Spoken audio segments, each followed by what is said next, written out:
ఈ అమ్మాయిలు ఎవరో గానీ ఫేస్ కనబడలే కానీ నిజంగా అప్రిషియేట్ చేయాలబ్బా. ఓ బంగ్లాదేశీయుడు భారతదేశం గురించి ఇష్టం వచ్చినట్టు మాట్లాడితే వాడి చెంప పగలగొట్టేలాగా చేసి వాడు క్షమాపణ చెప్పేదాకా వదిలిపెట్టలే. ఆడపిల్లలు కాదు శివంగులు అని రుజువు చేసిండ్రు. వీడియో చూపిస్తా చూడండి.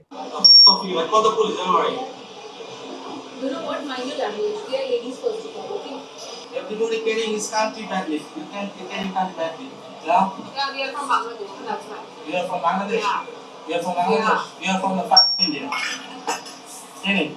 That's not for you. That's how people respect you. Most of the students Mr. Hussain from Bangladesh. From the India, India. Okay, that's there. No, say it in English. I'm sorry for this. For abusing my country, say. Okay, yes. For abusing India, say that. Yes. వాడు మాట్లాడిన పదానికి తర్వాత సంగతి చొప్పు తీసుకొని బయ్య రెండు బాధాల్సింది.